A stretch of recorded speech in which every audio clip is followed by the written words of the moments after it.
Welcome, everyone, to another episode of TezTalks Live, where we dive deeper into the stories and motivations of the builders and members of the Tezos ecosystem. Today is a very special episode, one which deserves a celebration due to the 2-year anniversary of the BetaNet launch. But before we get into all that, let's go ahead and introduce the people we have on today. So we have myself, William McKenzie, of Tezos Commons. We also have our other co-host, Ken Garofalo, of Tezos Commons. And we have the TzStats and Tulip Tools team today, consisting of Oliver Simon, Alexander Eichhorn, and Johann Tanzer. Guys, how are you all doing today? Awesome. Great. Thanks for having us. Excited to be here. Great. So let's go ahead and get into it. Ken, I believe you'd like to start off the toast, and afterwards we can get into everyone's backgrounds. Yeah, absolutely. So we are officially 2 years into launch of Tezos, and it's been a wild ride. So I just wanted to propose a little toast with everyone here. If you have your champagne bottles, go ahead, give it a pop. Oh, a little loud. I got this. Okay. Here we go, Alex. So 2 years since BetaNet launched, a lot has happened, a lot of successes, and a lot of the teams that you're seeing and the people here played a big part into the success so far of Tezos. So to everyone, propose a little cheers, a toast Cheers, to guys. Tezos. Cheers, guys. To all the developers and to the community. Wonderful community. All right, throw it right back to you. Oh, absolutely. All right, guys, let's go ahead and get into your backgrounds. Oliver, would you like to kind of talk about how you first got into the blockchain space and, get into why you started building on Tezos? Super glad to. My story is that academically, I actually come from an entirely different field, which is cultural studies and philosophy. And I've been specialized in East Asia, actually. But I've always been super captivated by computers and deeply interested in, distributed systems. So when I heard about blockchain networks for the first time, I got hooked immediately. So like many of us, I entered the rabbit hole. And I worked with many different projects over the years. But I have to say, the first time that a project really deeply resonated with me was Tezos. So I figured I just want to do as much as I can in the Tezos community. So I started building the Tezos Berlin entity, like a community organization together with Alex.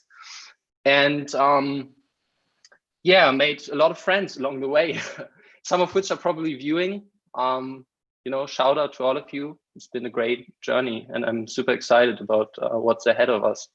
And well, right now I'm working in the capacity of business developer for Blockwatch Data, which is the company behind TzStats. And we also have the mastermind behind it here today, who is Alex. He's the actual founder of it. And he's also the driving force behind TzStats and the TZ indexer. Yeah, that's what I can say. Thanks for that background. Alex, would you like to go ahead and introduce yourself as well? Oh, yeah, sure. So I've been working as a researcher in distributed systems and security for quite some time. I got into cryptocurrencies, I think it was 2011, when I was at the hacker camp here in Germany, and I met some crazy guys who were building some crazy new magic internet money. And I didn't really take it serious. It also didn't compile back in the day on my laptop, so I didn't really use it. And I got back to it in 2013, and since then, I'm kind of in the space. I did mining, I'm looking into the technology. Eventually, I started a project to kind of crawl data out of blockchains, out of crypto markets in 2018. And that led to the point where I think it was in mid-2019, when I showed some of the dashboards I had generated about Tezos. I showed them to Arthur at the Consensus conference in New York. And he was very intrigued. And 2 weeks later, the Tezos Foundation called me up and asked if I would want to build a new block explorer for them, because back in the day, they had this crazy kind of story going on with TC-scan, and they knew they were shutting down eventually, but nobody knew actually when this would happen. So they wanted a backup plan. And I said, of course, I can do this. And we pulled this off in 2 months of time in summer 2019. Yeah, and then suddenly when we were live, kind of a week or two later, TC-scan actually really shut down. And that kind of propelled us to be kind of one of the most used blog explorers in Tezos and also data APIs. And since that started, we kept basically innovating in the space, met a lot of people. And what brought me onto Tezos was in the beginning actually the curiosity of a very complex but very well thought out technology. But after I dove in, I immediately realized that the community is also very special in Tezos, not to compare with other communities in the crypto space. So I really much like working here and working with the community and enjoying kind of also working out of the new company, Blockwatch Data, for kind of our main blockchain for Tezos. Thanks for that background, Alex. Johann, would you like to introduce yourself to the audience? Yeah, sure. So I've basically spent my entire career in the blockchain space. As soon as I left university, I joined a very well-known cryptocurrency broker here in Vienna called Bitpanda, and it was a very interesting job. And actually, while I was at Bitpanda, because, well, if you're a cryptocurrency broker, then you're aware of all the ICOs and what's happening in the cryptocurrency space. And actually, while I was at Bitpanda, I invested in the Tezos ICO. So this was the first time I ever heard of this project. And then I switched jobs. I went to work for the biggest Ethereum mining tool in the world, I think. It's also based in Vienna. And then I think about almost a year ago, I quit my job at Bitfly at the mining pool so that I can work on Tezos full time. And now I have my own little projects, and I also do a little bit of consulting for Nomadic Labs. Yeah. Awesome. Thank you for that. I'm going to go ahead and pass it off to Ken here. Yeah, thank you guys for the background. And so we have some very special demos to show today. So we will be first demoing T+, and later we have a special release of TzStats version 2. So this is all live stuff here, guys. So Johann, would you like to start us up with the T+ demo, please? Yes, definitely. So T+ basically is a tool that lets you manage and run Tezos nodes and also lets you do interesting things with them. So I hope I can show you something. You have to tell me if my screen sharing is working. Can you see this? Yep, all good here. Okay, so this is the web interface of T+. And like I said, T+ can manage Tezos node, and the way it organizes them is in environments. So there are basically 2 types. The remote environment, this is when you want to use a Tezos node that is installed somewhere else, like, or one of the public RPC services, like, for example, here, I think you all know Giganode. I have friends from Ukraine, so then you would just copy the address of the node, and you can add it here. You can also add multiple, and it'll do load balancing between them, which is nice. Or you can run a node on your local machine. So here we get to choose, which network, which history mode do you want to install from a snapshot. Even comes with its own snapshots. And then it will download the Docker image for the node and run it on your local PC. And I have something prepared. So this is what a sandbox Tezos node looks like. And because this is a sandbox, I can do things that I couldn't do on mainnet, let's say. So first of all, if we go to our wallet here, this is basically a wrapper of the Tezos client binary that comes with the node. And the first thing you see is we have an absurd amount of Tezos here, which is of course fake Tezos or dummy Tezos. And because we're in the sandbox, we can also just make blocks as we want. So if we do Tezos client fake for acre, let's say, then I just made a new block. So the next cool thing is plugins. Plugins is T+ terminology for third-party software. So I have already installed Better Call Dev and TzStats, but there's also the Tezos like WebSocket and GraphQL. And I'm also looking at integrating Conceal, so all the cool and nice tools that developers usually use will eventually be integrated here. So let's go to TzStats. And then we have our local install of TzStats connected to the sandbox. So this is the block I just baked about a minute ago. But so far it isn't really interesting because we have an empty sandbox.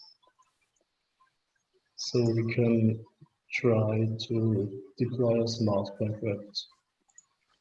And the most simple smart contract is probably a counter contract. This is like the whole world of blockchain.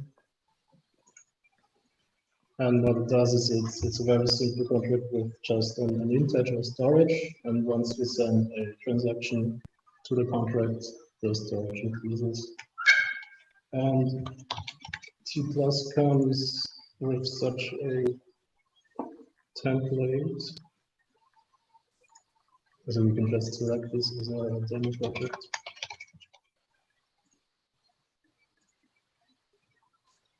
And this is what our project looks like. So we can inspect the files. This is the smart file version of the counter contract. This is as simple as it gets, really. And then in T+ we can define tasks, and a task is like a set of things that you want T+ to do. So for example, here we have the compile task, which is called SmartFile, and it compiles our contract. I also have the deploy task that uses the Tezos client that we saw before in the wallet to then originate that contract on the blockchain. And we can try this here in the user interface. So if we click deploy here, then it's going to execute whatever is in the task files that we just saw. So it's going to take, it's just a few seconds. So this is the output of the compile.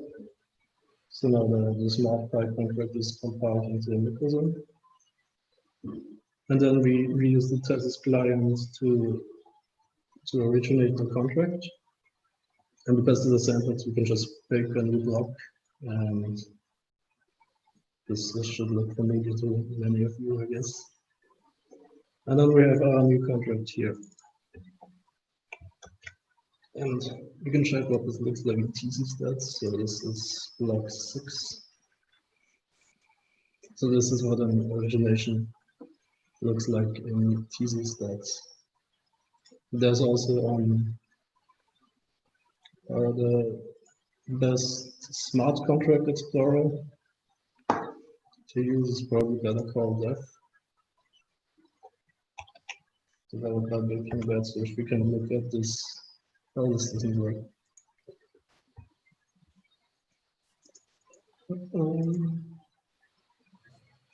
This is interesting.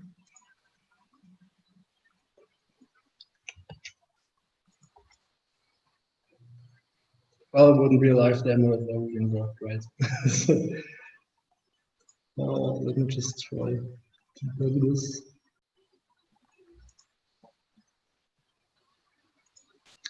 Okay, well, what you're supposed to see is the contract in the Better Call Dev website. Okay, let's just maybe try this later or try to debug this.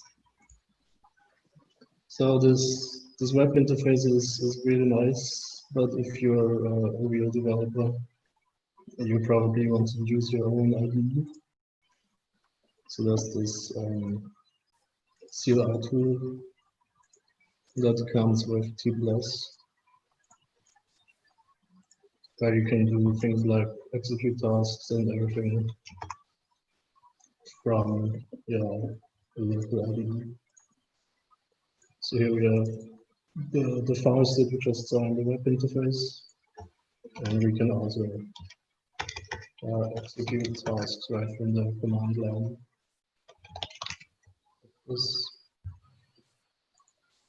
I know basically do the exact same thing.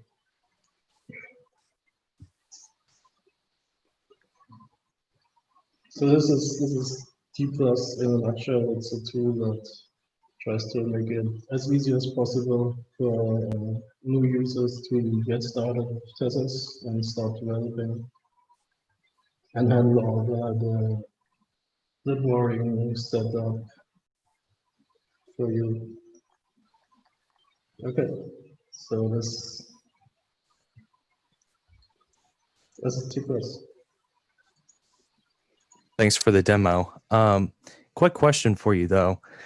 What smart contract languages are supported, Johann? So currently the most popular languages are probably Ligo and SmartRight. And T+ really doesn't care about what language you use because in the background it handles everything in a Docker container. So if you have a Docker container for your language, then you can use this. So you can use Ligo and SmartRight, you can use anything else that runs in the container. It is not really specific to certain tools or languages. Gotcha. Thank you. And Johann, how is T+? What's the main differences from Truffle Suite? Truffle Suite, I think, is a more specific tool for smart contract development and testing, whereas T+ is a more all-in-one solution. If that makes sense. Yeah. Johann, could you go into what operating systems are supported as well? So since today, actually, we support everything. We support Linux, macOS, and Windows. On Windows, it's actually a little bit tricky because there are some problems with how to run Docker on Windows. So what it does on Windows, it creates a VirtualBox VM, but you don't actually have to know anything about VirtualBox. You can just install T+ and then there's a command. It's called T+ VM up, and it will start the entire thing. So it can even set up the development VM for you.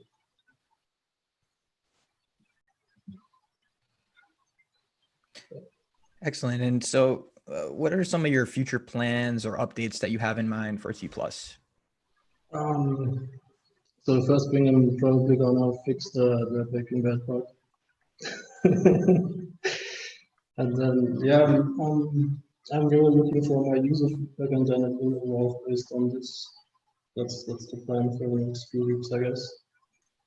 And then at some point, there's also going to be T+ Web, which is a hosted version of the interface we just saw. So that if someone is new to Tezos, they can just go to a website and write and deploy their own smart contracts and don't have to install anything locally, at least not in the beginning.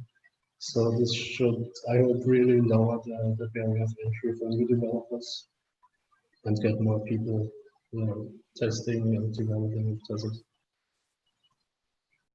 Yeah, definitely. And I was actually just reading recently the article, the Q&A you had with Tezos Foundation. The article came out, I think, a month or so ago.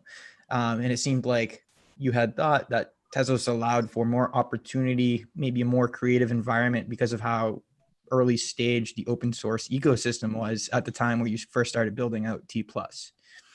So what is your assessment of the current state of the open source ecosystem, and where do you think it needs to be further built out? This is a tough question, but like I said in the interview, I started with Tezos when there was a Tezos node and nothing else, basically. And in the 2 years since then, we've had our fair share of drama and everything, but I think we, as a community and as an ecosystem, we progress quite rapidly, and we have really awesome tools nowadays for smart contract deployment. So we have great blockchain explorers like TzStats, also the entire baking things like Baking Bad and so on. But yeah, wallet support, I think, is going to be a big thing in the future. There are already great wallets like Tanzer wallet that are very similar to MetaMask. The problem in Tezos is I always compare the state of Tezos to existing solutions, which is maybe not what we should do, because we have this opportunity to try something new, to try a different approach. And yeah, I think so far the Tezos community has been really good about finding their own way and not copying somebody else's. Yeah, definitely. That's a great point. It's, a very big community of creators here that all sort of are taking their own direction for what they see as the best fit for this type of technology. Absolutely. And I agree with that too. But I have a question I wanted to ask you, Johann, but let's go ahead and take one from the audience. Someone from the audience asked, what were some of the pain points you were able to identify and overcome in the project development?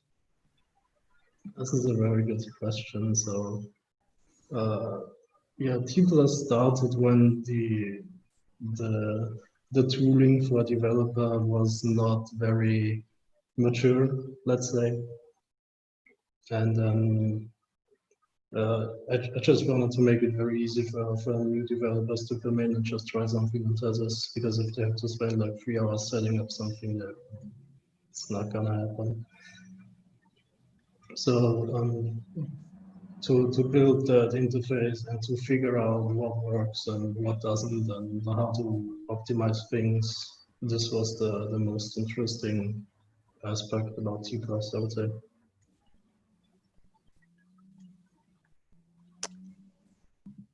Gotcha. So the last question I have for you, Johann, is you aim to lower the barrier of entry for all these new devs coming in by working on example projects for T+. What example projects are you working on? Well, there's some interesting smart contract ideas. Most of them are pretty simple. Like what we could do in Tezos is like have a simple coin vote contract, or maybe set up simple oracles, because if developers see how you can use data that is off-chain on the Tezos platform, that opens a lot more possibilities. So things like this, simple ideas that are easy to understand, that are fast to develop, I hope. And then based on this, we will see, I think, a lot of new projects. Yeah, and that's really interesting. I'm glad that you're someone focusing on this area of development, making it easier to onboard new devs. And it's really like the non-glorious type work, but it's necessity in order for this ecosystem to flourish. So definitely appreciated. And so this next little round of questions here is going to be open to everyone, all the panelists here. So you guys have all been awarded grants for your developments and the businesses you've made within the Tezos ecosystem. So there's been a lot of questions and desire for insights on how this grant process plays out and what sort of steps need to be taken in order to actually be awarded a grant. So I guess let's just talk about, if Johann, you want to start first, just discuss what it's like to apply and get approved for a TF grant. For me, it was a relatively quick and painless process. The first time I applied for a T+ grant, I also had the thing like 20% working, so that probably helped a lot. But generally, I think if you have a really good idea and you have the skills and you can communicate that in a way that Tezos Foundation will understand, you shouldn't have any problems, I think. If you make a reasonable grant request, that is. Excellent. And how about you, Alex? Do you have any more insights? I know you mentioned a little bit on your background story when you talked to Arthur at Consensus, but just some more insights on what it's like to apply and get approved for that grant. So the first grant we actually got for building the Block Explorer was actually opposite way around, because the Tezos Foundation asked me if I could do something for them. So that was total opposite, but also because there was this necessity. But what I could maybe share is that you'd have to bring value to the ecosystem. And when you think about a project, or you have a project, or you have already done something, it's basically always good to talk to people and to see how much value it brings to different people in the ecosystem, and get support for this and also improve. And then at this stage, go and talk to the Tezos Foundation. I guess this is kind of the best approach to do. If you are very early on in a project, it might be tricky to get in the first time, because basically you have to have a proven track record that you can deliver in a short amount of time. And it's just not so much time. Yeah, they might give you 4 months or 6 months or a little bit longer, but then they get maybe tired of you. So we've seen quite some even large scale projects in Tezos who did not deliver at all and got funding, and some of them even had to repay the money later on. So I guess it's always about value and about ability to deliver something that works in the end. And Oliver, as business development at Blockwatch, do you have anything else to add there? No, I can totally agree with what Johann and Alex said. I think it really boils down to, communication with the foundation, and then at the end of the day, it's all about skill. Like it's the ability to ship. If you can't ship, then you shouldn't apply for a grant in the first place. So I mean, it's definitely all about bringing real value to the ecosystem. So if you're confident about bringing value to the ecosystem, talk to the foundation. They are going to support you. Yeah, that's some really valuable insights there. So don't be afraid to open a line of communication with the TF, and certainly be confident in your ability to actually ship a product that's going to be value to the ecosystem. So how about, like, I know you kind of already did this, but just one core piece of advice given to someone applying for a grant, and we'll end the grant talks on that. Johann, if you want to start, one core piece of advice. One core piece. Engage with the Tezos community and make sure you have a solid idea. And Alex?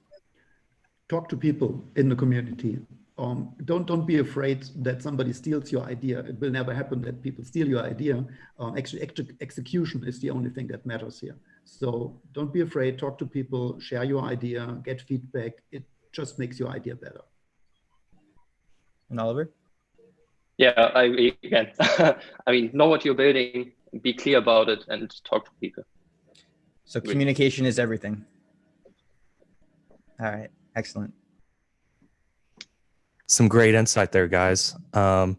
So for the last thing that we're going to discuss,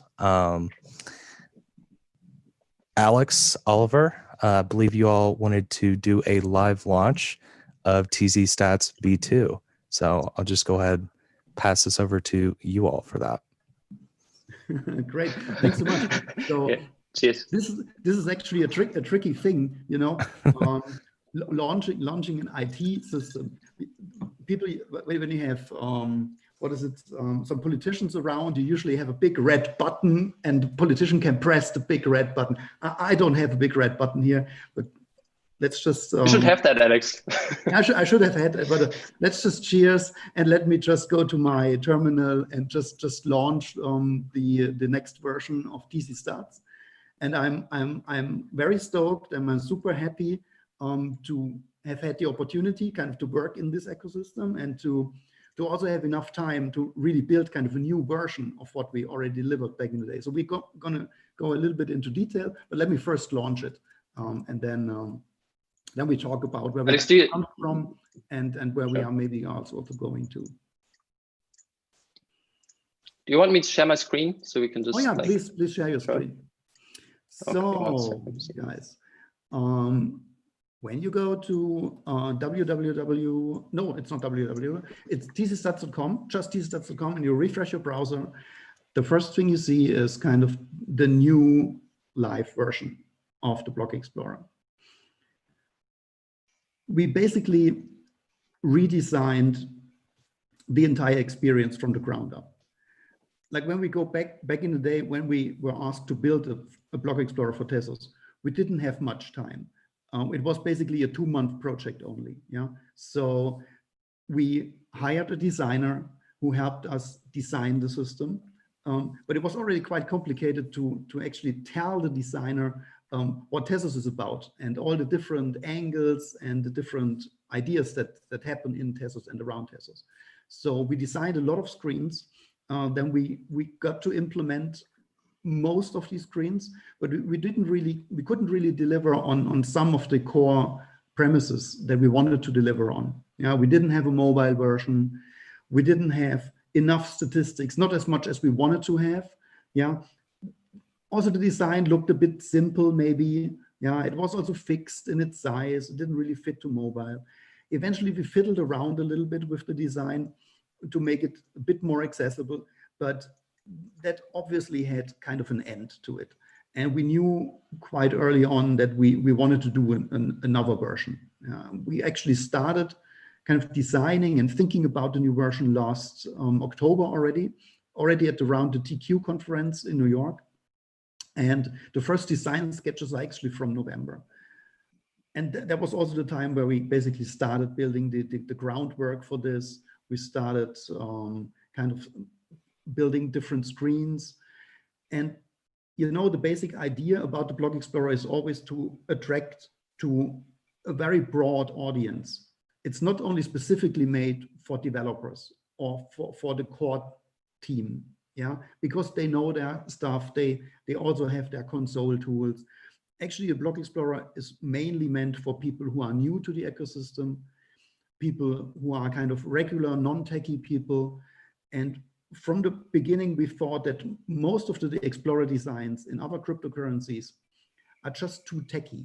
Yeah, you see hashes all the time. You see long tables of numbers. That's not really appealing, and that's also not really something you feel that you are, as an investor or as a person, you are in control of your own money, so to say. Yeah, and those are all the things that went through our head while designing kind of this new experience. And obviously, I mean, you always have to deliver something where you can explore blocks. So you'd have to have some sort of pages that show a block and that show certain operations and what's going on. But then also our biggest strength always used to be that we have kind of a lot of data available, and we have a very fast API. So we basically wanted to leverage those things. And also the experience on TzStats is always a live experience. So the entire site always refreshes. It gives you, no matter how long you keep it open, it always gives you the most freshest data. And that was kind of our goal from the version 1 already. And this is what we kind of continued in version 2. So maybe I hand over to Ollie to explain some of the new features that didn't exist in version 1, but we are very thrilled about having. Yeah, sure. And first, let me add to what Alex just said. You know, we really believe that block explorers play a crucial role, like a crucial infrastructure role in the blockchain ecosystem. So they are very important. I mean, just think about it. No matter where we currently are in the hype cycle, be it highs or lows, your block explorer of choice, it's always there for you, right? You always check it. So at Blockwatch, our mission really is to help you understand what is happening on the blockchain that you're observing. And so that really is our philosophy. Like the philosophy behind this block explorer, that is, it's all about you. It's about your user experience. And so what we did with version 2 is to really try to listen to what our users had to say to us. And striving forward, this is what we are going to continue to do. All right, so I'm excited to walk you through this on this historic day. So let's just talk a little bit about it. So first off, there's this new sidebar here, and you can see that one of our features that we had before, this cycle clock, it actually has an additional ring outside of it. And what this actually shows is the network health. So let me show you a screenshot. This is obviously excellent network health. It shows blue. It indicates that with the blue color. But as it gets worse, the color actually changes. So when you visit the Blocksphere, you immediately get to know the state of the network. This is one of the new features. And also, we really want to make it more customizable. So this is just the very first version of a more customized TzStats, but we have more features in the pipeline for customization. So what you can do now is you can choose between dark and light themes, and according to the theme that your operating system has, the TzStats theme actually changes. So if you're in dark mode, it appears in dark mode, and then you can just go ahead and change it however you like. And as you can see, you can choose different currencies. And there's also a new currency switch on top here, which is pretty handy. If you just go to a page, for instance, Baker, shout out to Zed, and you just switch it here, then you can see that all the different values actually change to the currency of your choice that you chose here in the settings. And obviously, we have multi-language support. So we started with a couple of languages, but we are looking forward to adding more. So if you know Tezos well and you are a native speaker of a language, just reach out to us. We pay you. Excited to having more language added to this. So right now we actually have English, Russian, German, Italian, Chinese, simplified character version and the traditional character version, and also Korean. So let me just show you what that looks like. For instance, if we choose the simplified Chinese version, that looks really nice. All right, let me switch it back. Okay, yeah. And as you can see here, we actually revamped all the different pages that we had. So we have new designs for that. And the idea behind this is that we really want to improve how, for instance, block data and account data is displayed. And we also want to make the enter site to have even more of a dashboard feel. So what we figured is that our users really love to just keep this open. And as Alex said, it refreshes all the data, right? So yeah, let's just dive into, oh, and here, by the way, we also have this new Tsat Spotlight here above here. So right now, what it just shows is, for instance, like special announcements, such as this one. But be excited, because in the future it will have additional capabilities. So this is something to get accustomed to, because it will stay here. And you can also see that we have bookmarks now. So going back to, for instance, Bacon Roads, you see you have this star icon here, which you can use to bookmark accounts. And let me just go ahead and do that. And you can see that this notification box pops up where you can edit the alias name to whatever you like, for instance, ZRocks or whatever. And if you do that, then actually all of the different values on the site change as well. So you will find that particular alias that you set on the entire site wherever that pops up.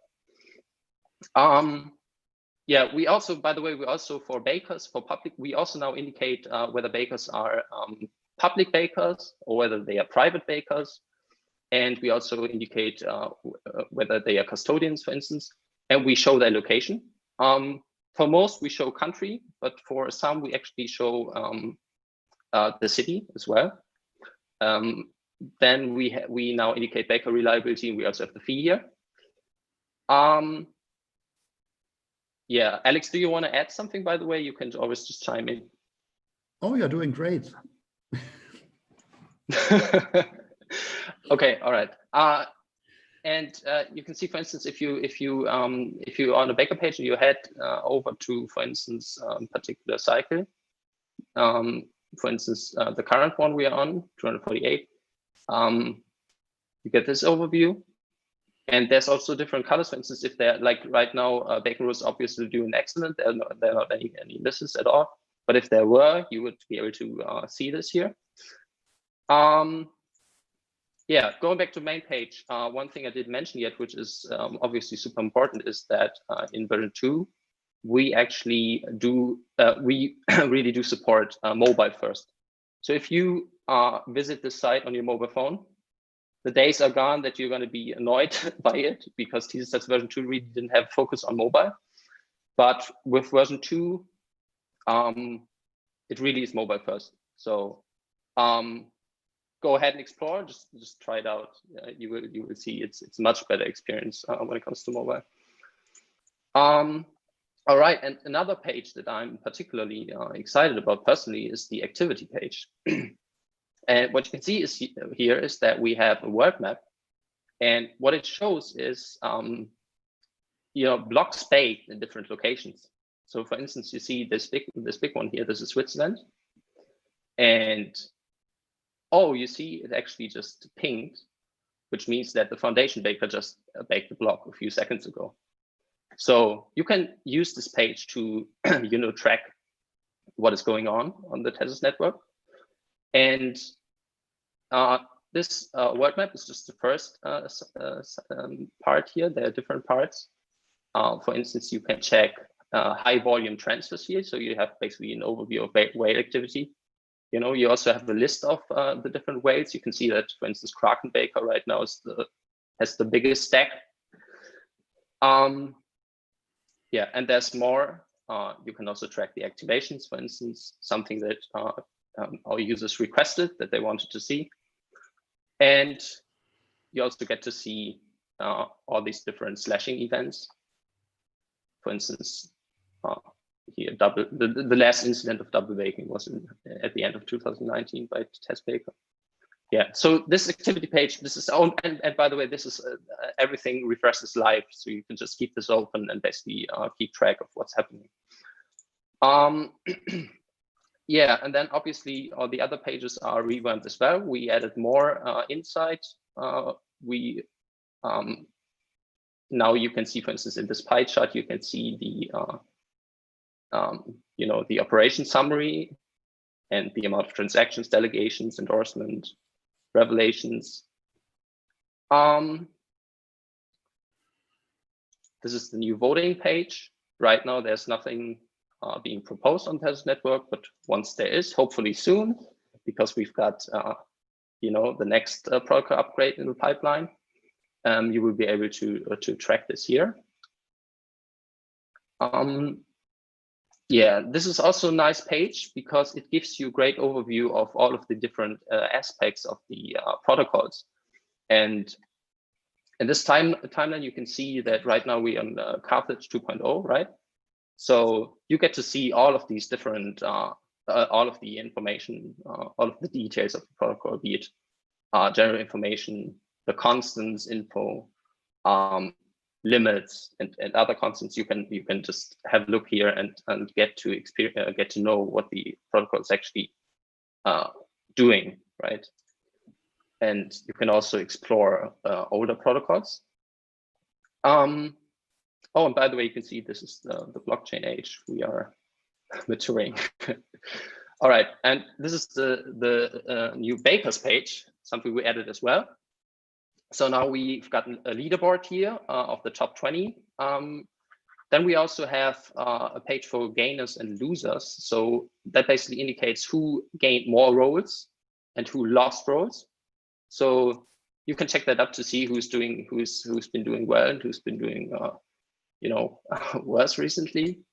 There's also a page for newcomers, custodians, bakers that basically closed the operation. You can check those here. Yeah, and then an overall leaderboard. We can see that Polychain is ranking #1 at the moment. Then lastly, there's also a new markets page. This is actually still heavily being worked on, and I'd also like to mention that we know that there are still rough pieces here in TzStats version 2, but this is actually what you're seeing right now is actually release candidate 2. We are hard at work at improving it. So there's going to be a release candidate 3 coming up. So there actually is much more in the pipeline. So what you see now is basically primarily the refinement of existing capabilities. But for instance, above here, there's going to be another icon soon, just to let you know. But I'm not really sure how much Alex wants to share about what's coming up there. Just so you know, we have actually increased customization, coordination, and also tracking abilities for particular user needs in the pipeline. Yeah, that's just like to give you a quick rundown of what it looks like. Awesome. Thank you for that presentation, Oliver Sure. and Alex. So we actually have a few questions ourselves that me and Ken will get into, but there's a question for Alex asked by Steve Vilkos. He said, how do we break down the complexities and open up the techie to bridge the gap between those two worlds of developers and the wider ecosystem? This is, I believe, one of the biggest challenges in the space. Having technology that is super complicated, and Tezos is one of the most complicated blockchains I've seen so far, is very hard to convey to regular users. So what you basically, the only chance you have is to build different types of user interfaces for people. So people can have different views at kind of different altitudes, so to say. Yeah. What we presented here is kind of our next step in climbing up the altitude ladder a little bit higher. Yeah. It's still pretty technical because it still shows a lot of numbers and it shows a lot of details. Going forward, we are working on investor dashboards that are a little bit less complexity, but show kind of more high-level information about whatever you invested in. We are also working on baker dashboards, which then have a little bit higher complexity again, because bakers are more technical users of the ecosystem. We will also be having some dashboards for token issuers, so that token issuers find different information, a different viewpoint onto the blockchain, more geared towards kind of their use cases. So what we see is that we need to build different experiences for different user bases. And our goal is to kind of merge all these different experiences into one platform. For us, it's an experiment. We don't know if it will work out in the end, but this is definitely our goal, to really have kind of one go-to place, but still have it be presented in different shapes for different user groups. Awesome. Thank you, Alex, for answering that. The other question we have from the audience was from Blind Ripper. Oliver, if you want to take this one, you can. Blind Ripper asked, Blind Ripper asked, what's the infrastructure behind TzStats? You must have millions of calls. Yeah, we actually do have millions of calls. We are very, very proud about it. We obviously want to grow some more. You know, we are ramping up our infrastructure as the need arises. Right now, we are doing pretty well. We actually run it on. We actually are very resource. We aren't that resource hungry. Like, we don't need that much hardware right now to be able to deploy this. Yeah, but Blind Ripper is totally totally right. The amount of usage of our index is increasing, and we are very happy about it. Yeah, actually, fun fact, a couple of days ago, I reached out to our kind of highest volume users, and I convinced them to optimize their call usage, and that brought us down by 2 to 3 million calls a day, which we are very happy about, that we don't have to serve kind of useless 2 to 3 million calls, so we have more room for kind of very useful calls to the more useful users and use cases. Interesting. So I love the answer that you gave to the question of how to bridge the gap between technical views and non-technical user. And I really think it's true that the Block Explorer can be that bridge to sort of visualize exactly what's happening in a way that's digestible to someone who's not as technical. And I love what I'm seeing here. TzStats was my go-to Block Explorer once TzScan shut down. And the feature I actually liked the most was the grid that showed when a baker was due to bake an endorsement or a block. And that's something I was using to make sure I was online and, prepared when the time came.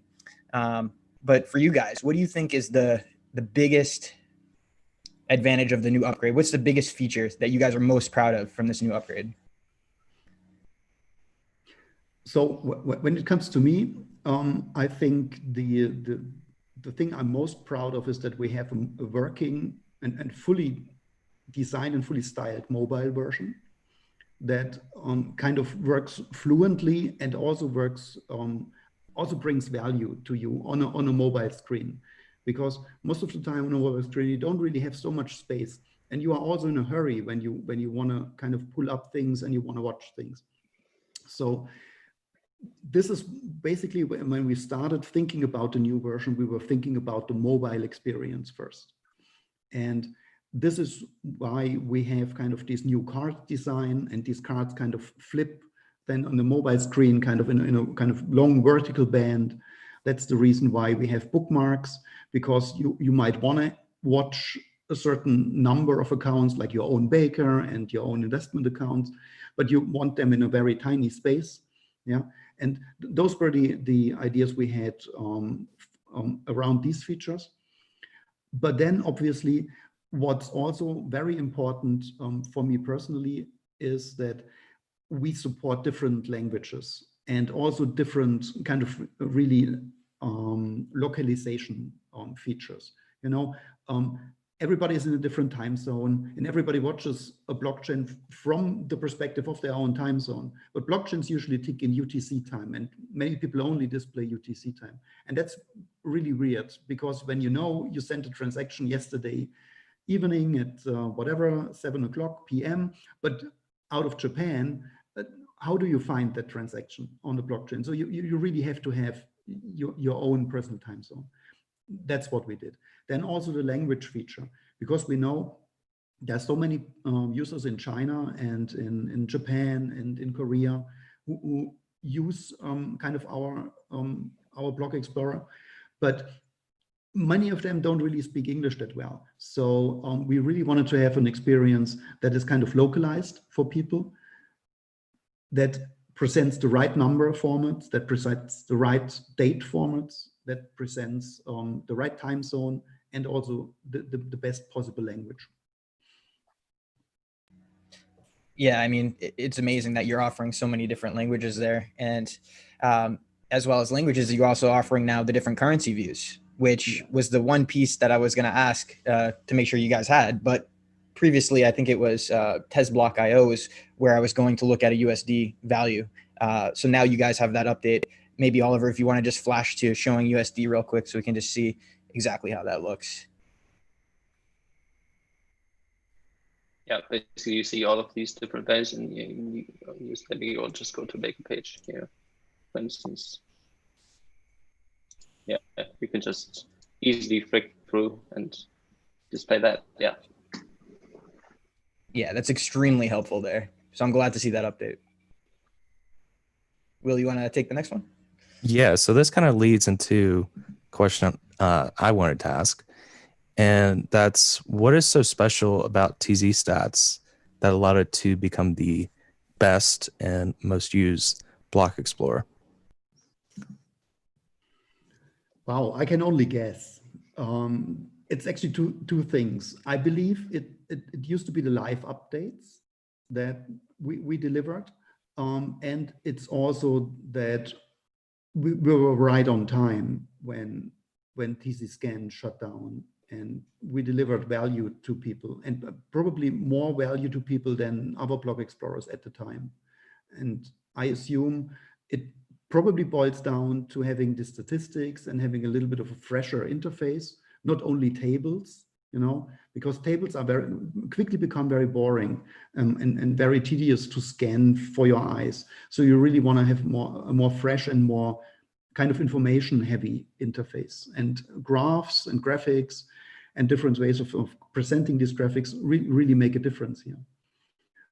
Early on, we had this idea, which was actually influenced by Lucas back in the day. He was asking for a cycle clock because he never understood why you don't have, like, Tezos blockchain ticks like a clock. Yeah, it ticks in cycles, but nobody really visualized how a cycle actually works. And so this was one of our inspirations we took from the very early version 1 design. And then we invented this cycle clock. And now we are kind of improving and innovating on the cycle clock, using kind of these different colors that Ollie showed, and the extra ring around it. So yeah, I think that makes a lot of sense, because it's kind of these strong visuals that make software useful. So just maybe I can add to that. I think, you know, from my experience talking to people, I always love to hear feedback, by the way. Like, if you have feedback, just reach out to me, let me know. I just want to hear, and be critical. Don't just tell us it's nice, like, tell us what's wrong about it so we can make it better.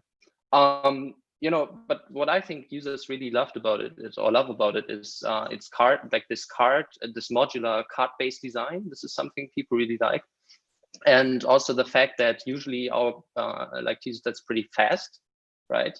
And also I do believe that the accuracy of the data provided is like users know that we really deeply care about the accuracy of the data and information that we provide. So that's also a message you should take away from this TezTalks, is that what Blockwatch really cares about is basically to be able to provide huge data you can trust. That's what we care about every single day. And lastly, I think it's a combination of like TzStats actually really is a combination of a traditional block explorer with advanced analytics put on top. And so this is something we are really proud of. Yeah, that's actually funny that you mentioned this, because accuracy really matters to me. You know, when Baking Bad came out kind of a couple of weeks ago with their blog post about that we are counting kind of the wrong roles. Like, everybody kind of understood Tezos in the wrong way, and we were counting the wrong roles. If kind of a snapshot was taken from the last block in the cycle, I immediately, I think it came out on a Friday, and I immediately kind of went and kind of dug into the data and did a lot of tests, and had kind of the first working solution working on Sunday. And this new API, actually, that's behind the version 2, has already all the correct data, and it's kind of all updated. And we will also be publishing kind of an announcement for the new API with a lot of enhancements in the next days. I tried to do this today, but we're working on the front end, so we'll probably go out tomorrow and we'll update in a week, so that everybody can really kind of access all the data that we also show here on the Block Explorer.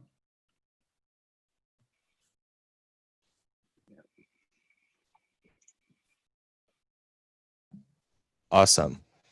Thank you for getting into that. Another question that I wanted to ask you all is, do you all feel, Oliver or Alex, you can pick this one up if you like, do you all feel that there's a need for more block explorers at this time? I think, yes, there is a need for simpler block explorers still, yes. Because, you know, there are so many different user groups, And probably there's more user groups we don't even know about. So it's very much appreciated if you have an idea for kind of a very simple block explorer that your mom can use, or even a different kind of block explorer, an exchange would be able to use, like a monitoring tool for specifically made for exchanges, or even a different monitoring tool for bakers. I think there is room for these types of tools, and we haven't really reached the end of of our ideas. So we have a lot of ideas still, but we would want to add. And right now you have to see that a block explorer is a read-only tool. Yeah, it just displays a view into what happened in the past or what's happening right now. But actually what's happening on Tezos is that we have a community that kind of interacts with each other. So we are thinking about what we could deliver to help facilitate interactions between people, between bakers and delegators, between different investors and token issuers, and so on. And we will probably be having some more new features in the future that kind of help people interact in a better way. Yeah, I agree. I think that, first of all, competition is great. So if somebody wants to build a better block explorer, please go ahead and show us. You're going to inspire us. And then, I also think that there are certain aspects of, infrastructure in blockchain that really everybody needs to improve upon. And that is, for instance, education. Like if you think about these block explorers, they really are kind of a gateway to blockchain, right? You go there to actually check what is going on. You go there to check your balance. But if you think about certain, like for instance, if you go to this protocol page, all of these different, these different values, the average user doesn't necessarily understand what this is, right? So we are actually also thinking about improving the user experience in terms of education. So for instance, what that could look like is, for instance, you could perhaps in the future have an opt-in button here that basically allows you to switch on tooltips. So if you head back to this page and you're a curious user and you want to know what this means, then you can basically just learn more about what a particular value means and things like that. I think there are a couple of things that everybody really needs to improve upon, and we are no exception. Yeah. So competition is great. So just looking at some of the very pleasing visuals that we're seeing here on TzStats, I was wondering, is there any API available for someone to create a Twitter bot that may be able to take automated text and in the form of stats, create a tweet and maybe even do a screen capture from some of the visuals here to pair with that text? Is that something that you guys have thought of or already possible? Maybe? Yeah, it's actually on our to-do list. Oliver brought this up a couple of weeks back, and we are thinking of how we could do this. Right now, we are thinking maybe it's faster for people to just do a screenshot of a card, because we have these cards as a design, so they have a natural boundary around them, and people could just quickly screenshot them.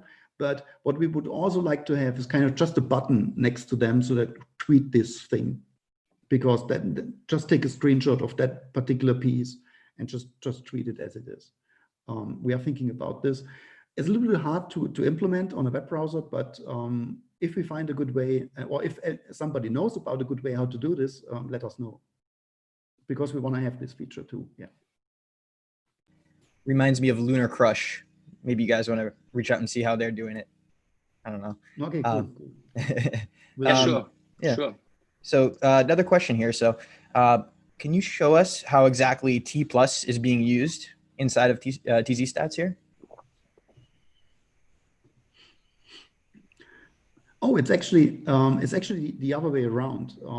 That you can have TzStats as a plugin in T+. So when you wanna when you have your own kind of sandbox network that's not connected to the world, obviously you can't use kind of TzStats to look into your own personal network. Yeah, in this instance, you can use a tool like T+ and start kind of an indexer using T+, and then also a front end inside T+. and that's what will be available. Now, right now, we have kind of the version 1 available inside T+. The version 2, we have to still work a little bit on the kind of on the experience and also make it compatible with all the test nets, which is not. So it's right now it's mainly developed for mainnet, and in a couple of weeks we will probably be having kind of this ready for integration. Yeah. As By the way, yeah. Johann, I was just going to say this new page is great, but you should add us here. Okay, I think you have the awesome. Great.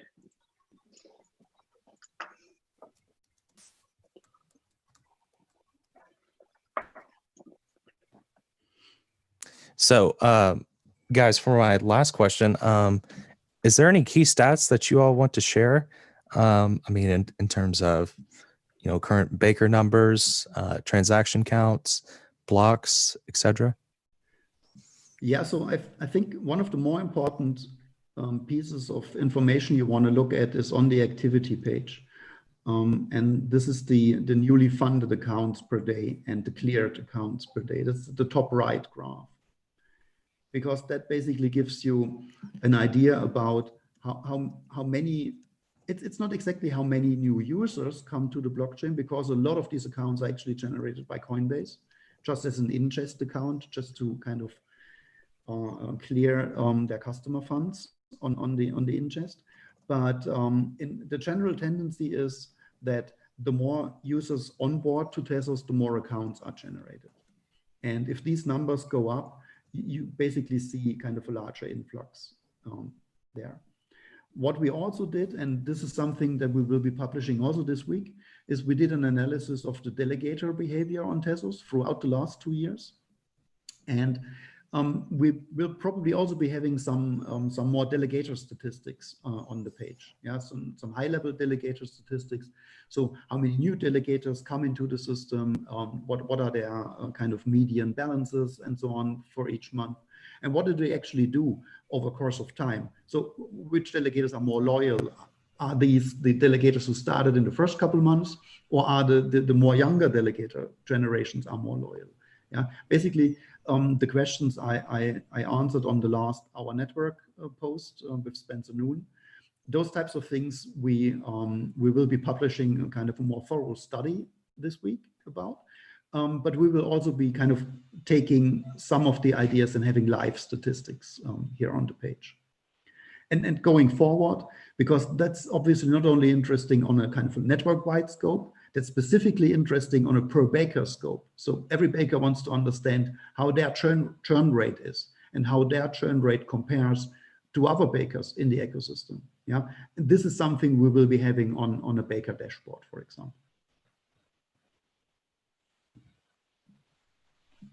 Yeah, just Awesome. Thanks for getting into that. So I actually have a question for everyone, Johann included. What is one thing that you all want to see built on Tezos in the immediate future?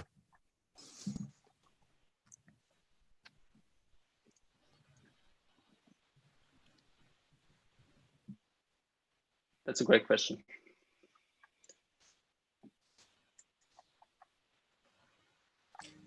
people have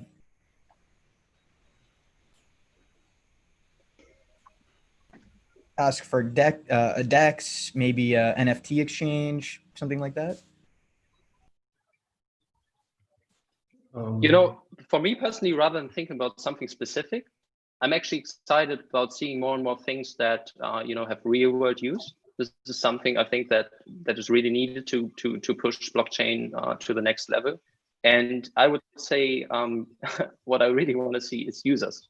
We need more users who want to use these blockchains and who want to use Tezos, and it needs to bring them value. So what we should focus on is to bring value and apps that basically have real world use.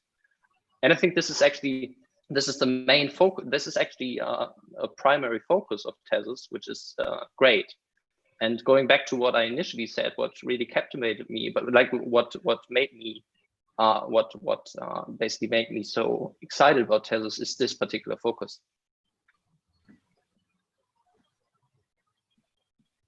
Yeah, guys, and this was an excellent demonstration and TezTalks episode. I think I learned so much. I hope the audience learned as much as I did.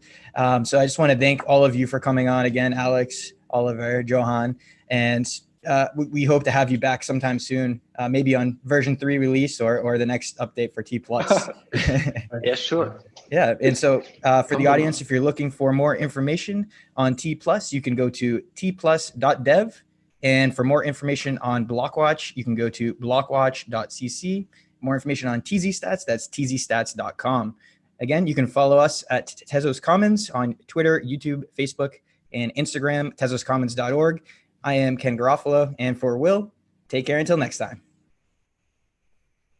Thanks for having us. Thanks, guys. Thanks, everyone. Thanks. Take care, stay safe and healthy. Yeah. Happy 2 Year. And happy 2 Year. Woo-hoo.